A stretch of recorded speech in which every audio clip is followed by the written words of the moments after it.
Buenos días a todos. El día de hoy, la Academia en Biotecnología tiene el placer de presentar ante ustedes a un invitado especial.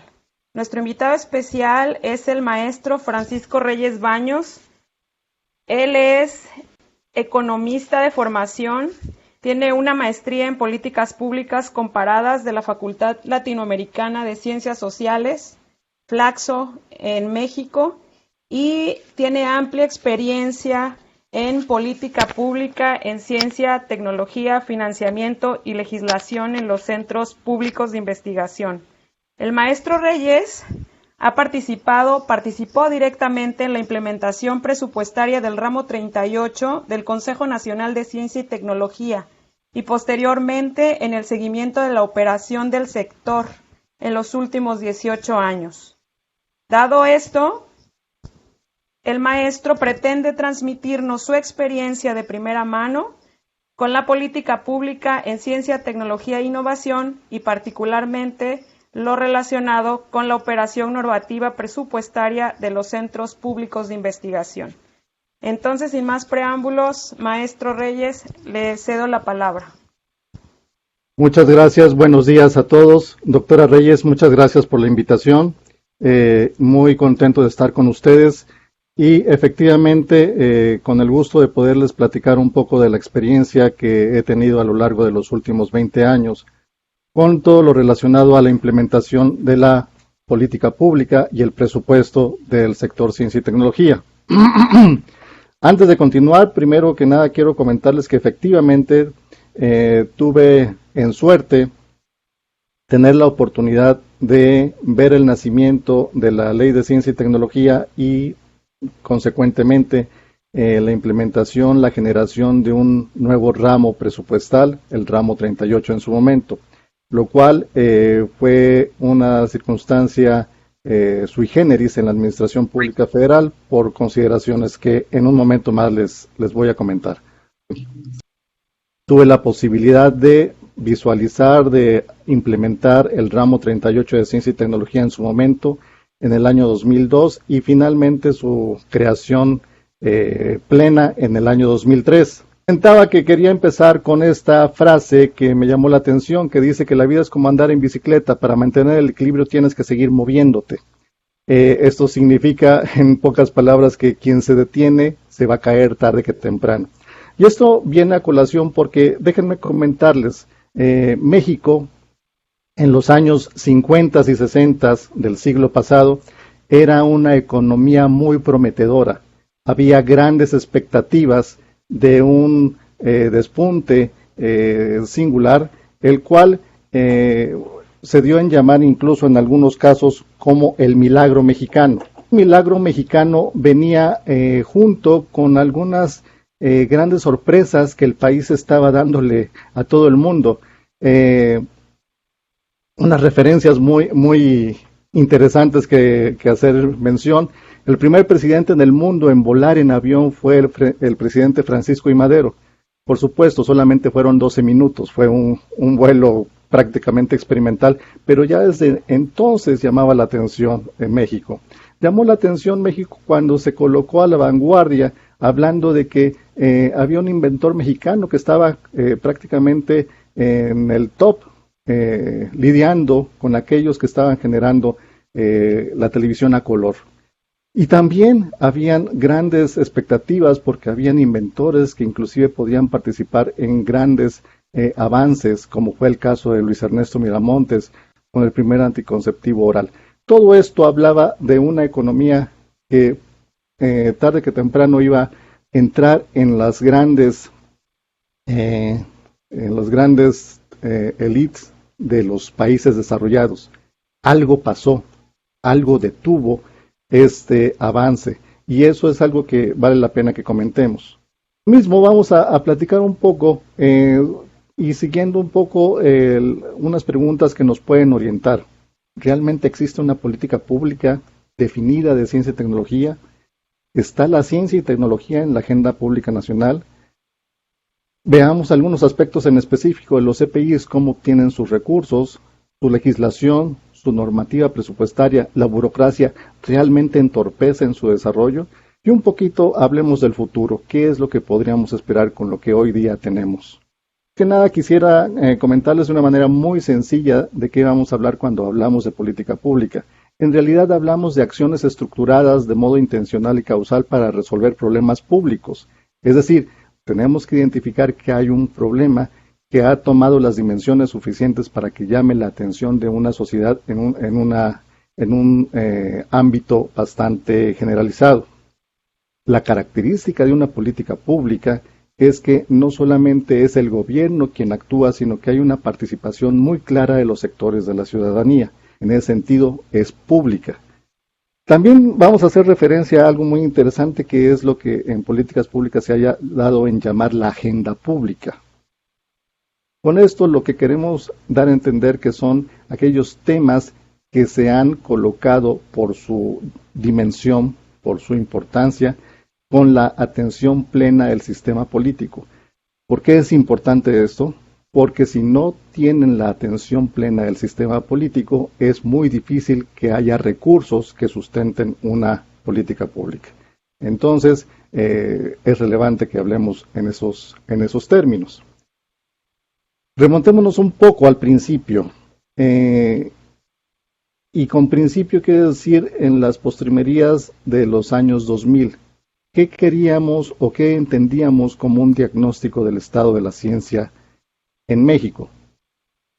Pues primero que nada había una evidencia de que había una baja inversión en ciencia y tecnología. Había un número de científicos muy por debajo de países de desarrollo similar. No había una capacidad clara de generación de patentes. No había vinculación entre universidades y empresas. Había una agenda dispersa de prioridades y muchos de los programas o de las formas de operar por parte de esta política pública no tenían comunicación entre sí, es decir, no había una articulación. Y había una distribución desigual de capacidades científicas y tecnológicas. Por supuesto que si lo vemos con un poco de sagacidad, ese diagnóstico del estado de la ciencia en México en el año 2000 quizás no sea muy diferente al diagnóstico que pudiéramos hacer ahora. Y eso es lo que nos debe llamar la atención. Hay algo que no ha funcionado a plenitud. No obstante, evidentemente sí han habido algunos progresos, algunos avances, y eso será lo interesante de revisar. Y si bien las políticas públicas lo que tratan de hacer es resolver algún problema público, un problema muy específico, uno se pregunta, bueno, ¿y qué es lo que la ciencia, tecnología e innovación trataría de resolver en específico? En realidad, la ciencia, tecnología e innovación puede participar en la resolución de todos los problemas públicos. Eso es lo interesante. Tiene un aspecto transversal a todas las políticas públicas. Pero hay dos elementos muy importantes que hay que destacar. Por un lado, la generación de conocimiento hace lo que en economía se llaman externalidades positivas, es decir, su sola implementación hace o da beneficios inclusive a quienes no participan directamente en ese aspecto, lo cual es muy deseable para cualquier estado. Por otra parte, hay una situación muy particular. El conocimiento y la innovación se definen como aspectos no apropiables, es decir, el beneficio de invertir en ciencia y tecnología tiene una naturaleza incierta. Por lo tanto, los privados tendrán una incertidumbre a participar de la misma y muchas veces resistencia. Por lo tanto, no hay más que la participación directa del Estado, quien sí puede asumir ese nivel de incertidumbre. Estos son los dos aspectos que le permiten o dan la dimensión apropiada para que el Estado participe de una política pública en ciencia y tecnología. Y dado esas consideraciones, la política en ciencia y tecnología nos permite introducir dos conceptos muy importantes que tienen que ver con la sociedad del conocimiento y la economía del conocimiento. Muchas veces se les considera como análogas, como sinónimos. Tienen una diferenciación en tanto que la sociedad del conocimiento habla de que el conocimiento, la información, son ejes estructuradores de la vida de una sociedad y que la economía del conocimiento tiene que ver con que el conocimiento se expresa a partir de una capacidad de innovación y la generación de una mejor productividad. En todo caso, cualquiera de estos dos conceptos tienen que ver con que el conocimiento es un generador del progreso social y del desarrollo económico. Por lo tanto, esto es deseable para cualquier economía. Y aquí establecemos el círculo virtuoso de la economía del conocimiento. Si hay ciencia, eventualmente puedes generar un valor que es el conocimiento. El conocimiento debe conducirnos a la innovación, que es cualquier cambio basado en conocimiento. Y esa innovación debe, tarde que temprano, generar valor en términos monetarios. El ciclo debería tener esta circularidad y ese es el ideal en la economía del conocimiento. No me voy a detener mucho en esto, solamente quiero mostrarle con esta lámina que muchos países con los cuales en los años 50 y 60 éramos comparables, como era el caso de Irlanda, Taiwán, Corea, inclusive Finlandia, en algún momento despuntaron, en algún momento nos dejaron rezagados. Y eso, de acuerdo a muchos estudios de diversos economistas, tiene que ver en mucho con el cambio tecnológico. Por lo tanto, la inversión en ciencia y tecnología es equivalente a un bienestar económico. Aquí un poco más de ilustración en el término de que efectivamente hay una correlación positiva entre inversión en ciencia y tecnología y un desarrollo del PIB per cápita en diversas economías. Y vayamos directamente con el tema, la Ley de Ciencia y Tecnología que aparece en el 2002. La política pública, en este caso, se orientó a que los principios rectores y operativos de la misma se estableciera a partir de un dispositivo jurídico. ¿Qué fue lo importante aquí? Que se reconoció al sector. Por primera vez se establece que la ciencia y tecnología debe tener un espacio legislativo y presupuestario específico, dejando al CONACYT como la instancia central, rectora y conductora de dicha política, de generar un diseño institucional innovador. Por primera vez se dio la particularidad de pensar que una no Secretaría de Estado podía ser cabeza de sector. Si ustedes se dan cuenta, todos los sectores, el sector educativo tiene una Secretaría de Educación, el sector hacendario tiene una Secretaría de Hacienda, todas tienen una secretaría. El caso innovador fue un ramo presupuestal conducido con una cabeza de sector que no era una secretaría, sino un organismo descentralizado. Por primera vez se da una perspectiva normativa y presupuestaria diferente. Aunque ustedes no lo crean, el manejo presupuestario de los CPIs es un manejo flexible, único en toda la administración pública federal.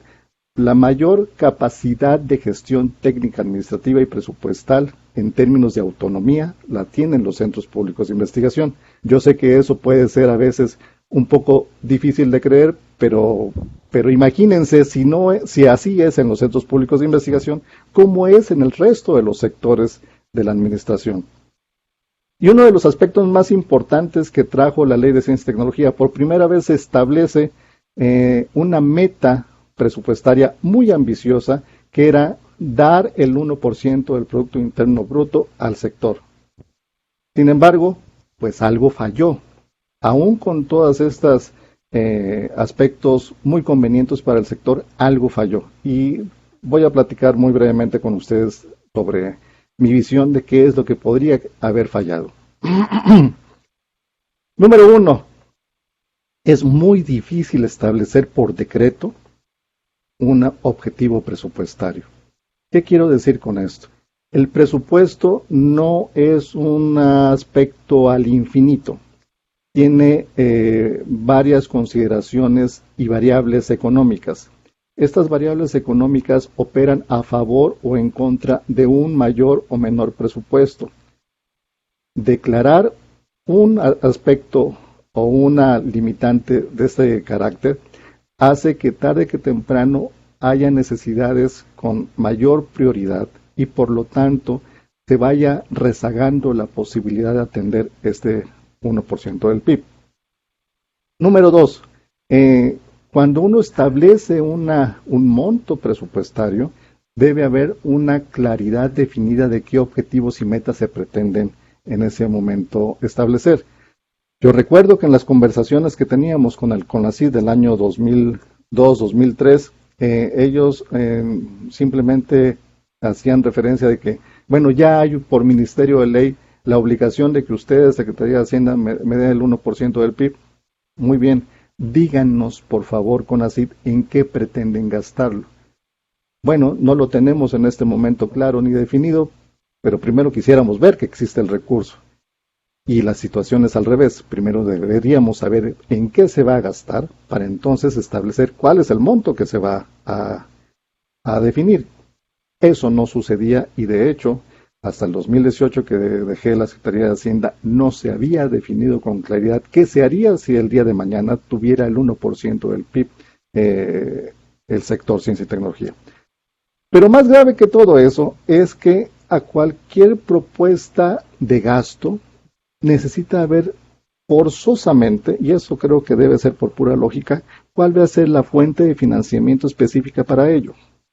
El primer problema que hubo en este aspecto es que nunca se definió de dónde saldría este recurso. Piensen que era un recurso adicional. Hay una enorme rigidez en el presupuesto, es decir, está prácticamente todo asignado y hay un margen muy pequeño disponible para poder manipular. Eso significa que muy difícilmente puede ampliarse esta base sin tener que limitar el ejercicio de otros sectores. Perdón, se me está metiendo creo que ya, se está metiendo un poquito de ruido. Perfecto. Entonces, esa fue la primera consideración. Miren, esta gráfica me la proporcionaron en su momento los funcionarios de CONACYT de esos años. Plenamente la Ley de Ciencia y Tecnología, aunque nace en el 2002, resultó aplicable en el 2003. Y ya desde entonces se pretendía que había necesidad de hacer unos incrementos terribles, tremendos, para poder establecerse en línea y llegar en algún momento al 1% del PIB. En el 2004 simplemente el diferencial entre los 27,000 millones de pesos que había en ese momento y los 52,000 millones de pesos que se necesitarían para estar en línea con ese proyecto, con ese objetivo presupuestario del 1% del PIB, ya equivalía en ese momento a quitarles el presupuesto a la Secretaría de Salud y a la Secretaría de Economía juntos. No había más recurso disponible. En ese sentido, conforme se ha ido ampliando lo proyectado con respecto a lo observado, evidentemente son montos mucho mayores, difícilmente alcanzables.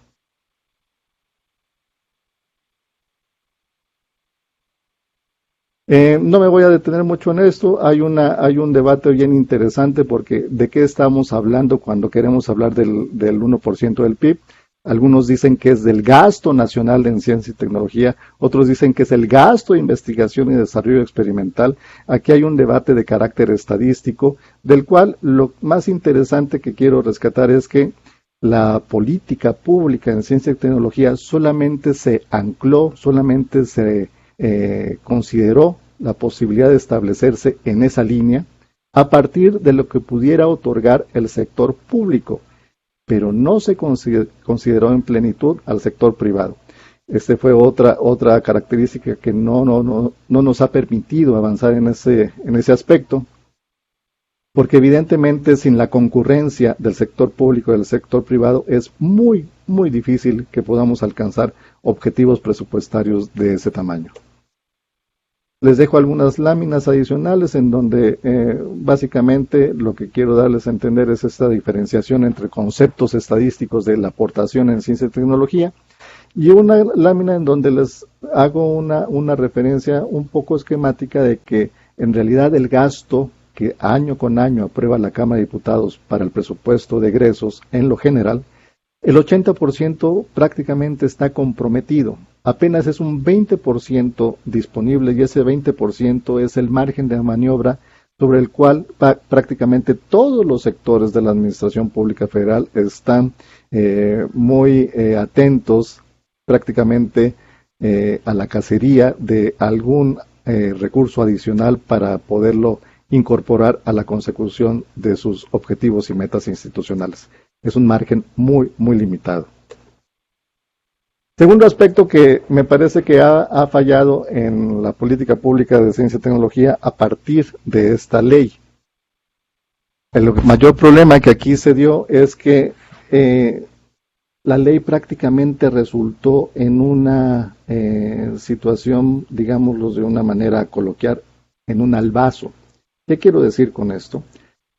Cuando se presentó la propuesta originalmente a la Cámara de Diputados, las instancias que se encargan de revisar sobre la viabilidad de las iniciativas de ley, básicamente Secretaría de Hacienda, Secretaría de la Función Pública y la Secretaría de Gobernación, no habían sido avisadas, no tenían ningún anticipo de esa iniciativa de ley.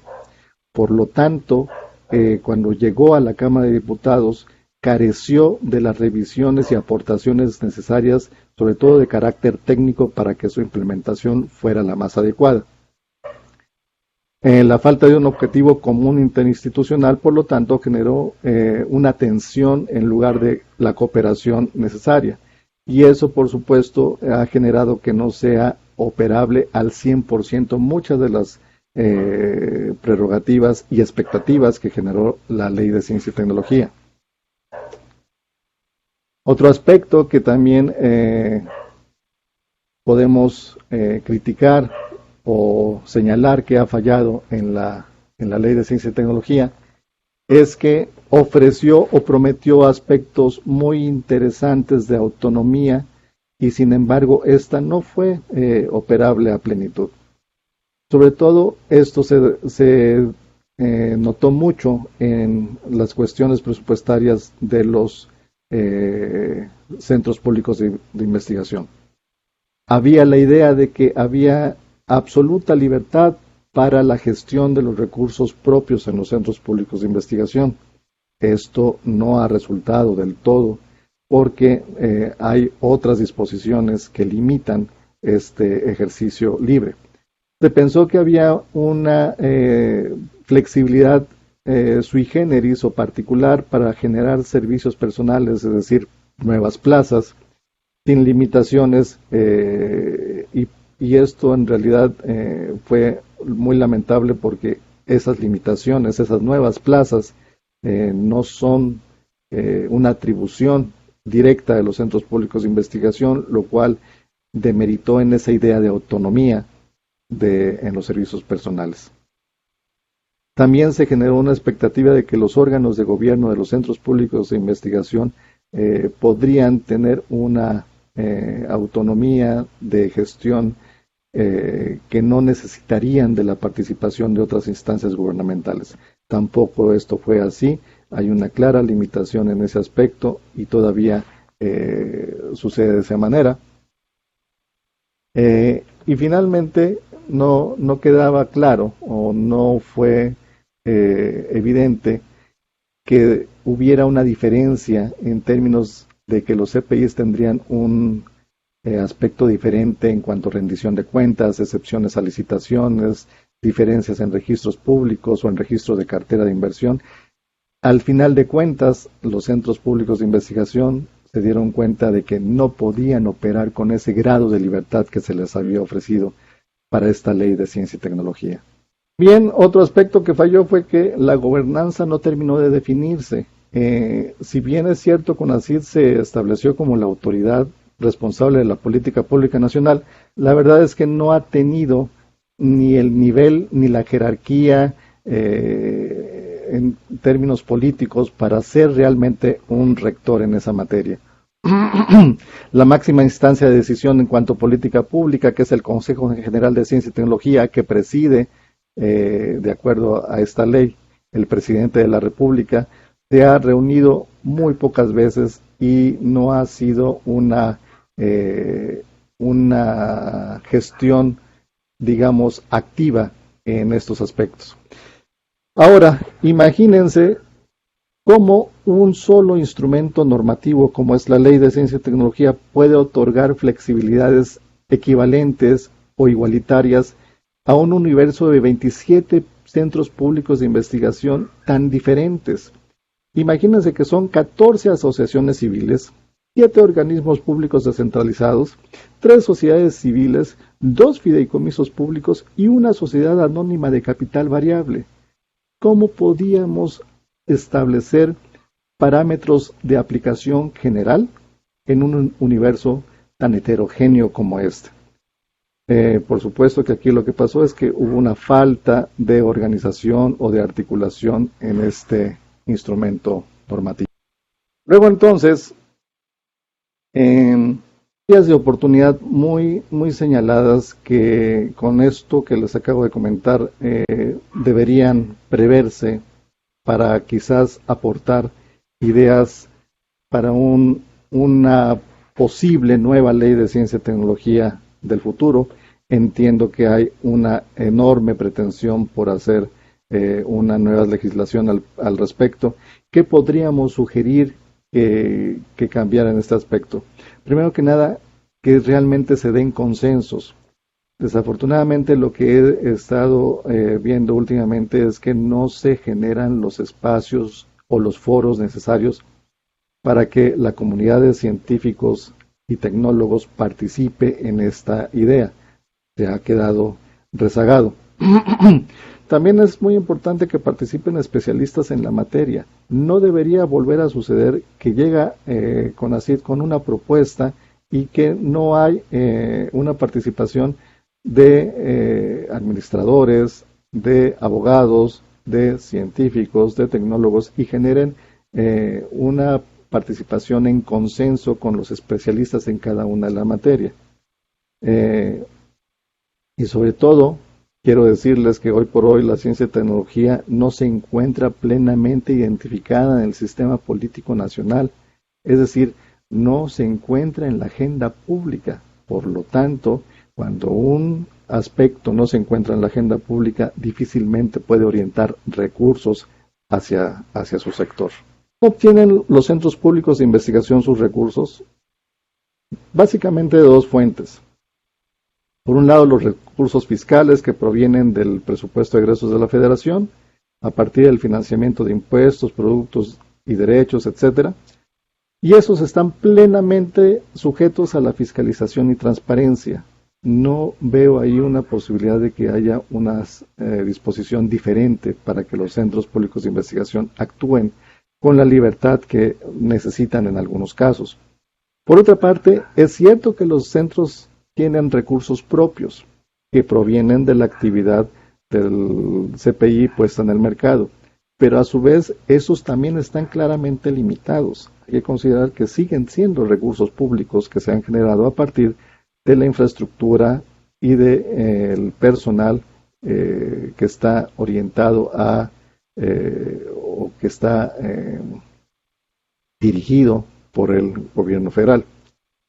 Hay una tercera posibilidad que no se ha explorado, que yo creo que deberíamos tener pendiente. La posibilidad de que el sector privado participe en el financiamiento de los centros públicos de investigación. Podría ser de diferentes maneras, desde figuras como centros propiamente dichas, hasta empresas de base tecnológica, consorcios, asociaciones, etcétera, etcétera, en donde pudiera haber figuras de aportantes, de accionistas o de financiamientos diversos. Esa creo que debe ser una propuesta que los centros deben explorar, porque debe ser claro ya para todos, el gobierno federal no tiene una posibilidad clara de hacer su base de recursos mayores en los próximos años. salvo que encontráramos la mina más grande de oro en el país o alguna circunstancia fortuita que generara recursos extraordinarios, difícilmente van a haber más recursos disponibles.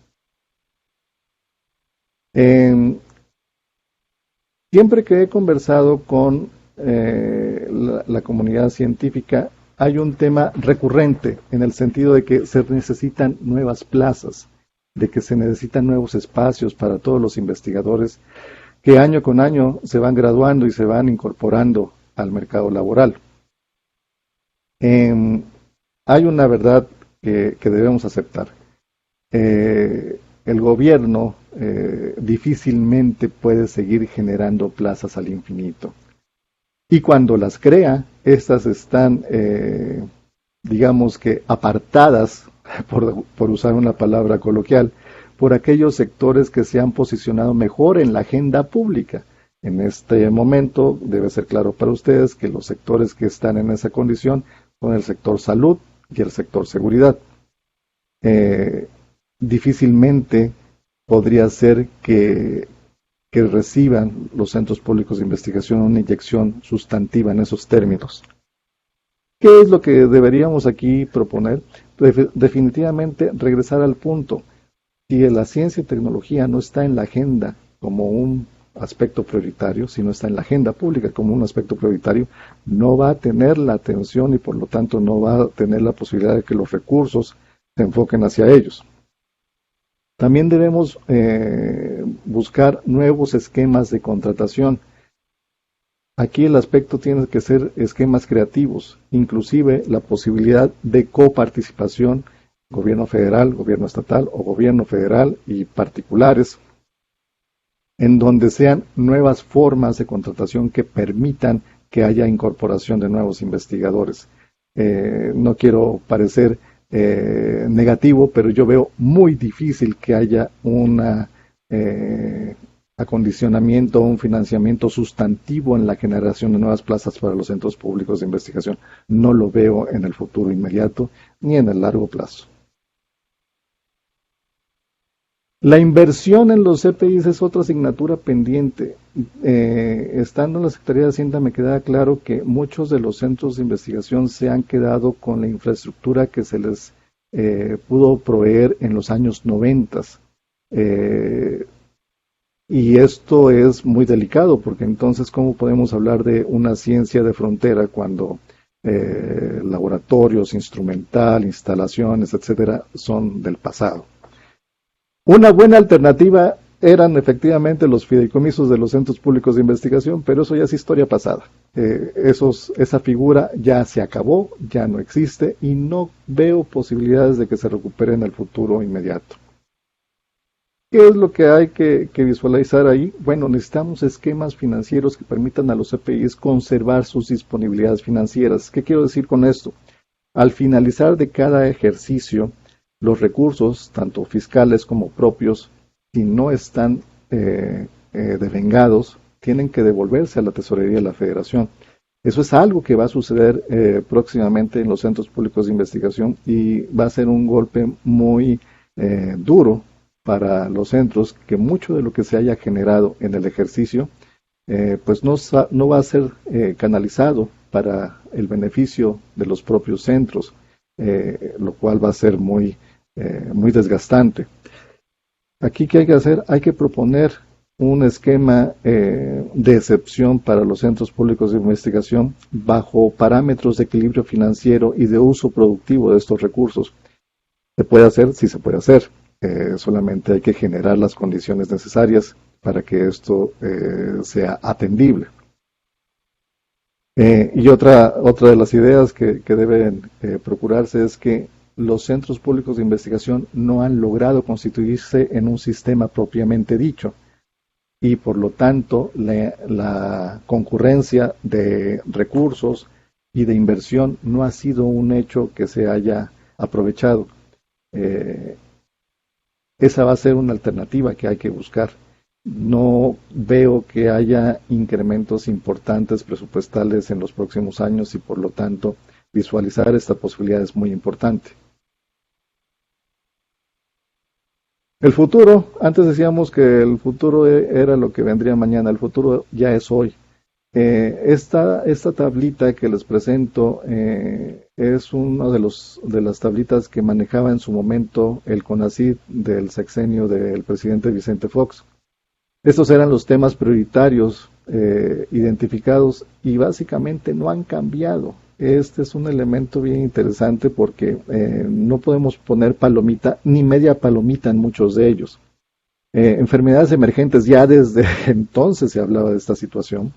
Seguridad alimentaria, seguridad hídrica, derecho al agua, aprovechamiento y conservación de la biodiversidad, manufactura avanzada, aprovechamiento y conservación de la biodiversidad, mitigación y adaptación al cambio climático, economía digital y muchos más que no están aquí incluidos. La agenda de temas prioritarios va agrandándose en vez de irse compactando. Este es un elemento que debemos tener muy en cuenta como parte de estos elementos para que la ciencia y tecnología se posicione en la agenda pública. ¿Tienes algún problema? La ciencia y tecnología te lo puede atender. Ese es el aspecto que la agenda pública necesita para posicionar a la ciencia y la tecnología.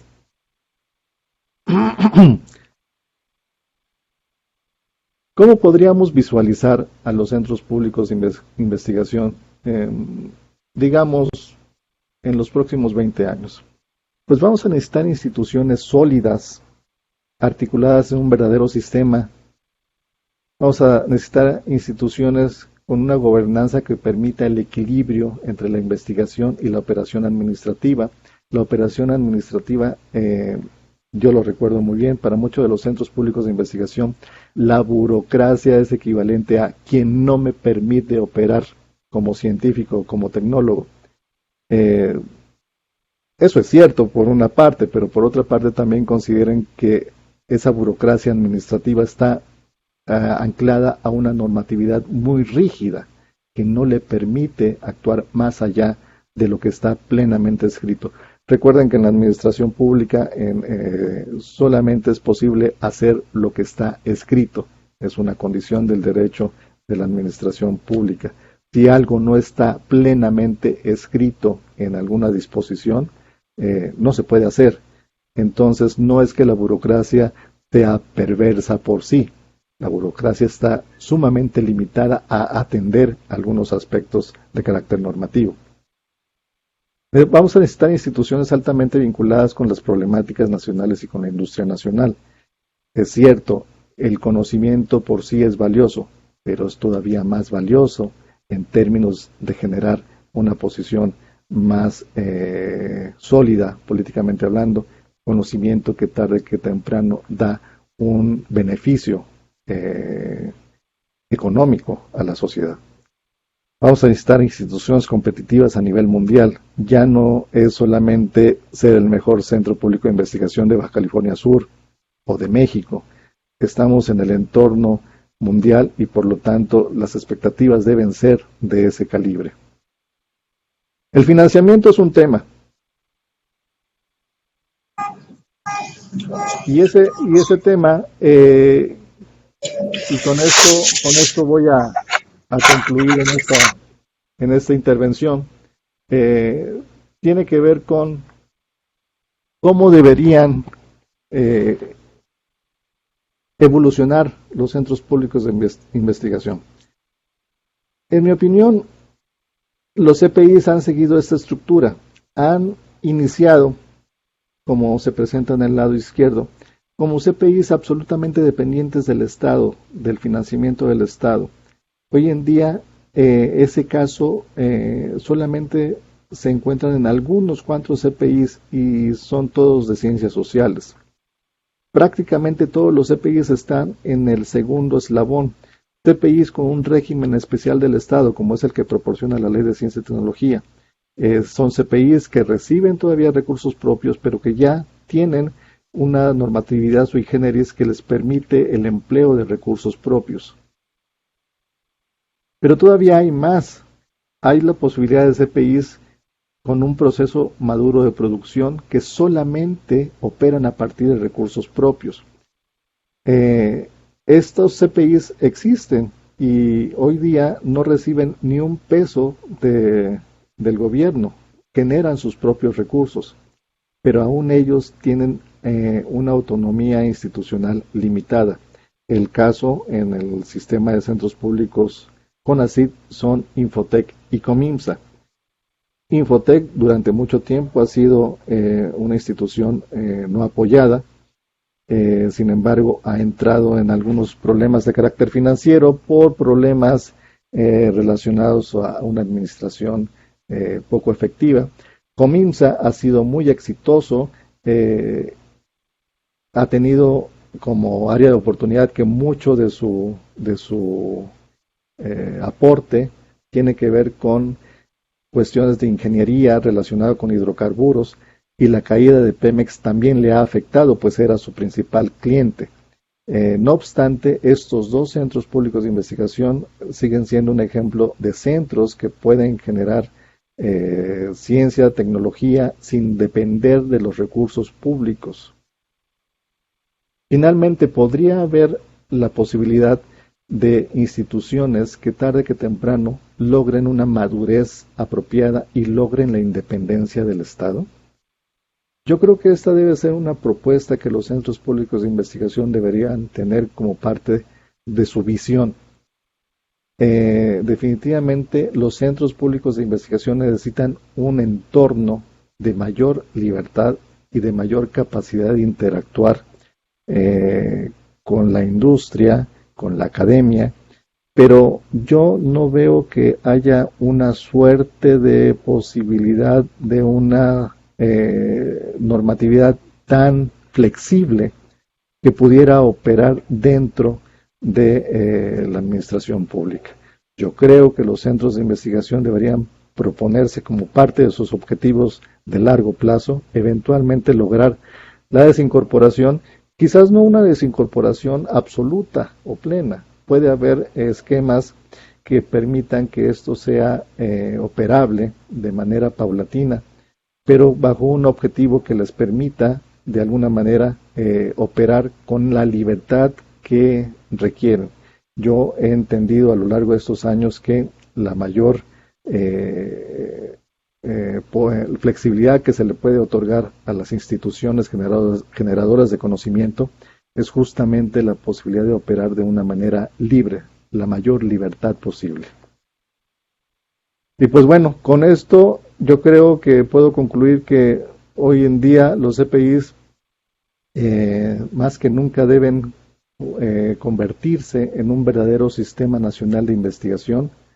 Deben considerar que la economía del conocimiento es lo que nos puede ayudar como país, como instituciones, y que de otra manera a mí me queda ya claro, a pesar de haber sido hacendario por tantos años, que los centros públicos de investigación son la verdadera palanca de desarrollo para nuestro país, y que si no volteamos a apoyarlos en todo lo posible, difícilmente lograremos dicho desarrollo.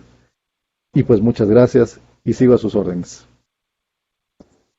Muchísimas gracias, maestro Reyes. La verdad es que ha sido muy enriquecedor escucharlo, sobre todo porque estamos viviendo justo las consecuencias de malas decisiones, mala comunicación, falta de consenso, lo que usted nos exponía, y ahora estamos viviendo las consecuencias de una manera muy fuerte. Ha sido un golpe realmente fuerte lo que está ocurriendo ahora con la ciencia y tecnología en el país, y entonces podemos sentirlo, pues ahora es más evidente para todos lo que está ocurriendo. Por eso yo considero muy importante este tipo de interacción entre los que estamos acostumbrados a estar en un laboratorio o a estar buscando de qué manera hacer ciencia, con las personas que administran, con las personas que diseñan las leyes, con las personas que tienen esa capacidad, ¿no?, para también proponer mejores condiciones. Entonces, bueno, ahora pasamos a la sesión de preguntas. Todos conocen la mecánica. Si alguien quiere participar, puede levantar la mano, puede hacer la pregunta a través del chat, o indicarme que van a participar y abrir su micrófono para tener una intervención. Perfecto. Doctor García, una disculpa, no vi la mano levantada, pero adelante, si gusta abrir su micrófono, su cámara y dirigirse al ponente. ¿Qué tal? Buenos días.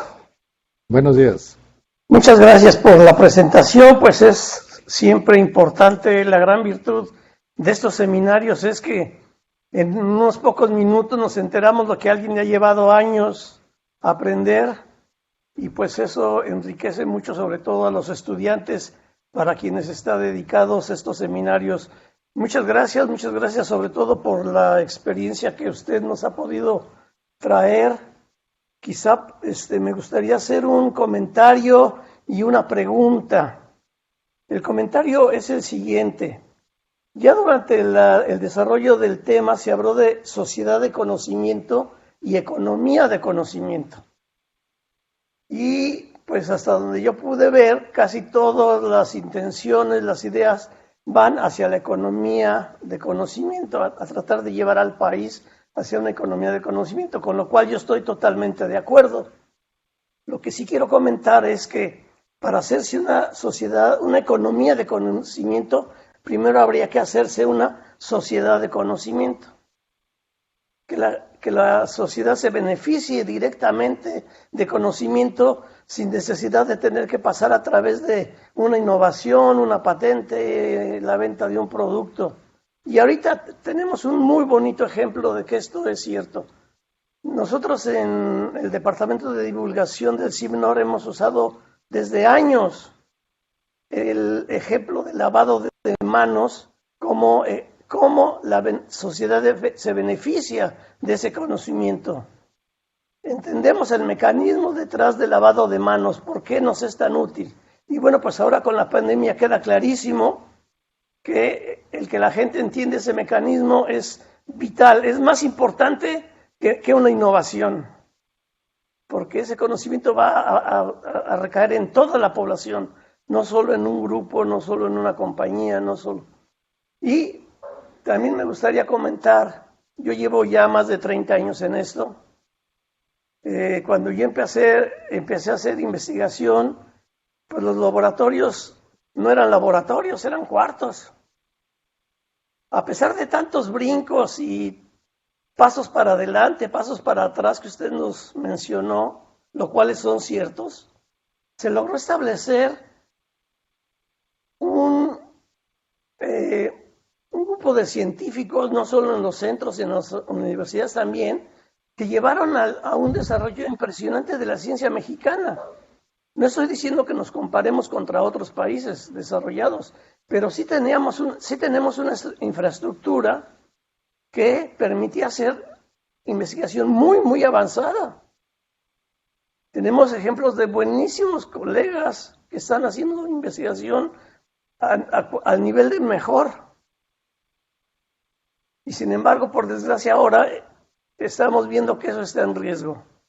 Que lo poco que se pudo lograr a base de tanto esfuerzo, a base de, pues a lo mejor, disparar en la oscuridad, pero se logró, ahí está. Yo lo veo en los jóvenes que recién se incorporaron a las instituciones, que vinieron a dar un empuje tremendo a las instituciones. Entonces, a pesar de todo lo malo que hubo, generó algo bueno. Yo le puedo hablar del CIBNOR, que eran unas casitas en la ciudad, y ahora somos una superestructura muy buena. O era, pues no sé, estoy hablando de hace 2 años. Y pues eso, ¿no? Que para que haya economía de conocimiento tenemos que generar ciencia básica. Es muy importante la ciencia básica. Y pues hasta donde yo puedo ver, están tratando de desviar las intenciones. No se puede hacer tecnología si no hay ciencia básica. Un ejemplo, seguramente usted lo conoce, es una tecnología que recientemente ganó el premio Nobel, el CRISPR-Cas, que llevó casi 20 años desarrollarlo. Y todo empezó en ciencia básica, en un investigador que estudiaba bacterias en unas lagunas de España. Si él no hubiera hecho su ciencia básica, ahorita no hubiera CRISPR-Cas. En fin, ese es mi comentario. Mi pregunta va en el sentido de que, bueno, siempre supimos que había fideicomisos. La verdad, al menos yo, nunca entendí bien qué significaba, cuál era la trascendencia de que hubiera fideicomisos. Pero bueno, yo sí vi pues lo que se estaba haciendo en los centros de investigación, en las universidades. La pregunta es, ¿y ahora va a afectar el que ya no haya? ¿Va a cambiar? ¿Qué va a pasar con el financiamiento? Por favor. Muchas gracias, sobre todo por sus comentarios. Estoy de acuerdo con usted, definitivamente. La sociedad del conocimiento podría estar inicialmente para que posteriormente se dé la economía del conocimiento. Yo creo que los centros públicos de investigación ahí tienen un elemento, un área de oportunidad no explorada. Cuando estuve en la Secretaría de Hacienda, es inevitable, uno tiene siempre consentidos, y uno de los centros de investigación que más me gustaba visitar era justamente el CIMNOR. Veía el enorme potencial que tenía y siempre me pareció un centro muy interesante. Pero para poder establecer la sociedad del conocimiento, nosotros siempre pedíamos que hubiera alguna forma de divulgar a la sociedad qué era lo que los centros públicos de investigación hacían. Algún investigador alguna vez me dijo, lo que usted quiere decir es que el día que usted visite La Paz y diga, lléveme por donde está el CIMNOR, a un taxista, el taxista sin duda va a saber dónde está el CIMNOR y qué hace el CIMNOR.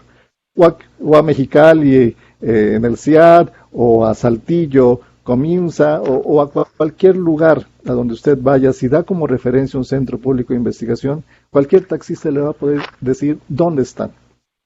Me llamó la atención esa idea, ¿no? Esa posibilidad de que permee de una manera tan clara en la sociedad dónde están los centros de investigación y qué hacen. Y para saber qué hacen, para que la sociedad del conocimiento se dé, los centros de investigación tienen que hacer su labor. Yo recuerdo que el CIMNOR tiene un programa que, si no mal recuerdo, se llama el PASE, que tiene que ver con que en algún momento los investigadores socializan su conocimiento, su presencia con alumnos, no recuerdo si eran de primaria o secundaria, con lo cual los jóvenes se les inocula el germen de qué es ser un científico. Eso es también parte de la agenda pública. Llegará el día que los niños no quieran ser futbolistas o cantantes, que quieran ser científicos. Esa sería ideal. Sin duda, la sociedad del conocimiento es parte también de la labor de los centros públicos de investigación. Fideicomisos. Es un tema bien interesante. El fideicomiso es un instrumento de administración de recursos. ¿Por qué surgieron? ¿Cuál es el espíritu de los fideicomisos?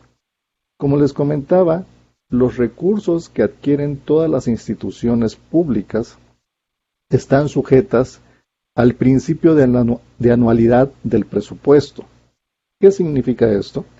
Que solamente usted tiene para obtener el recurso y erogarlo del 1 de enero al 31 de diciembre. Ese es el principio de anualidad. ¿Qué sucede si no lo puedo gastar o si al menos no puedo acreditar que está devengado, no pagado? Que esos recursos tendrán que ser recuperados por la autoridad presupuestaria, y eso significa que si hay recursos disponibles, recursos propios disponibles del CIMNOR o de cualquier otra institución pública, al 31 de diciembre tienen que ser devueltos a la tesorería de la Federación. Con los fideicomisos, lo que se intentó fue que este principio de anualidad pudiera ser soslayado, pudiera ser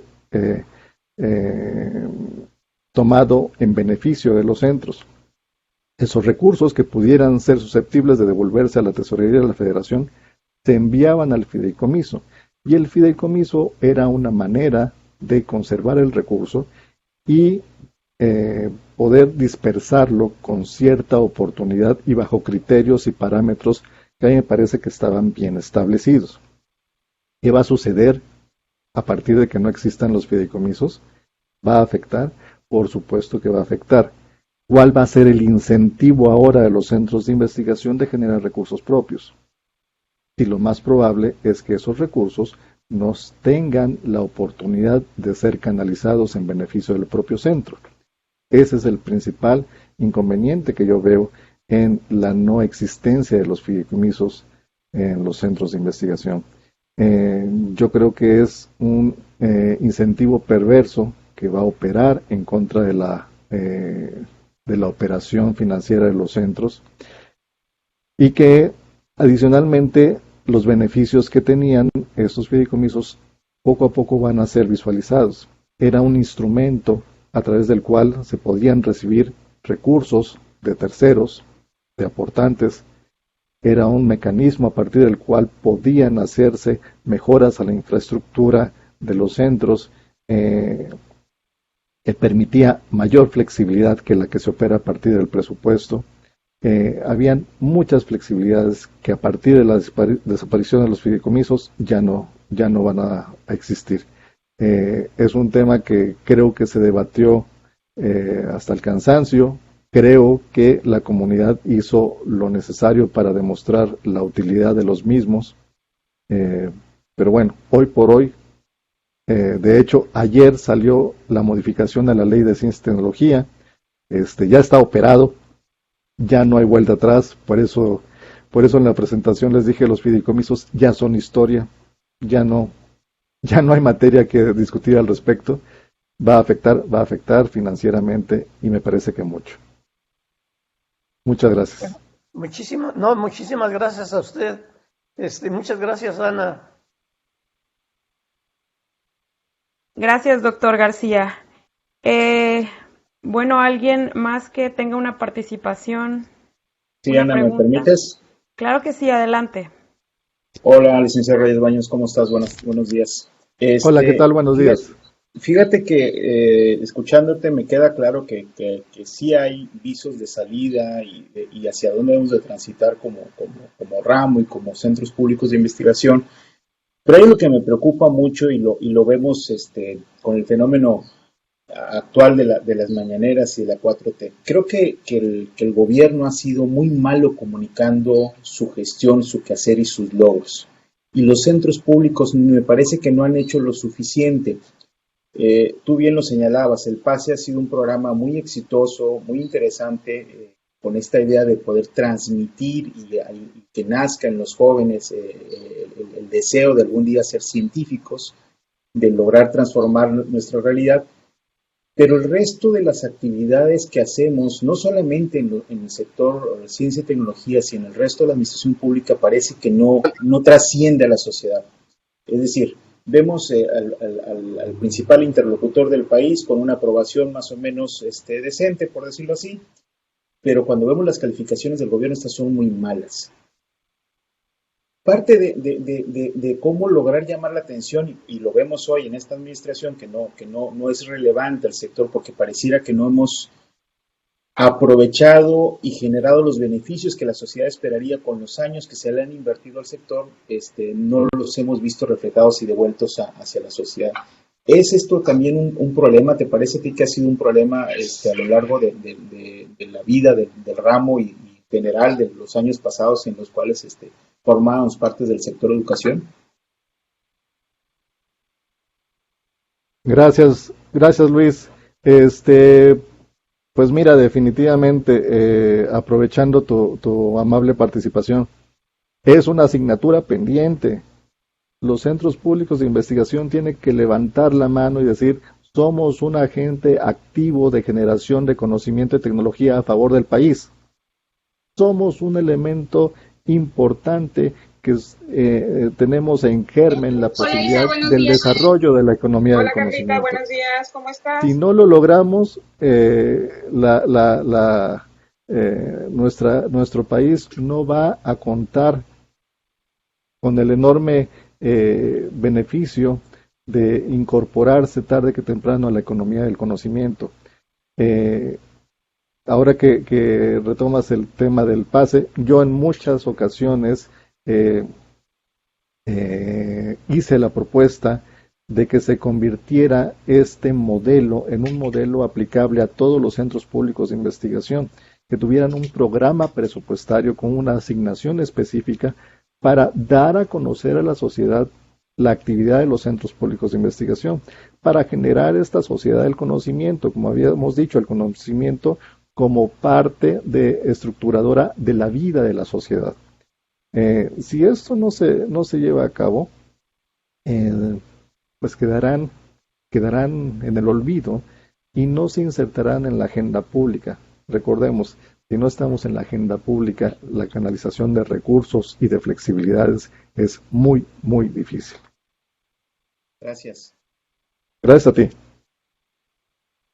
Yo tengo una pregunta. No veo que alguien más esté en el chat.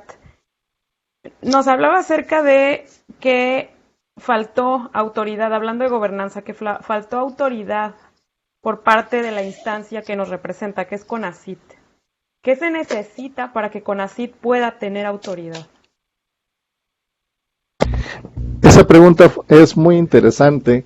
Creo que quien más lo exploró fue justamente el doctor Enrique Cabrero, con quien habían charlas muy interesantes, porque él decía, bueno, es que si hacen una reunión de secretarios de Estado, pues asisten los secretarios de Estado. El director general de CONACYT no es un secretario de Estado, pero se asimila como tal. Esta condición que no pone en un nivel equivalente al director del CONACYT siempre fue cuestionado. Lo otro que también fue cuestionado es que, bueno, ¿por qué no se convirtió en una secretaría? Ahí yo sí puedo decir que me parecería que sería un costo administrativo y burocrático que no necesitamos. Necesitamos el consenso. Como no hubo consenso de origen, es muy difícil que pretendamos que el CONACYT sea la instancia rectora de la política pública de ciencia y tecnología, cuando tenemos, por ejemplo, una Universidad Nacional Autónoma de México que es verdaderamente enorme, es un monstruo y que difícilmente tendría por qué seguir la rectoría de un CONACYT. Quizás si hubiera alguna suerte de consenso al respecto, esto podría ser diferente y podría ser operable. Hoy por hoy, estas condiciones desiguales son las que no permiten que haya una clara jerarquía o rectoría por parte de CONACYT.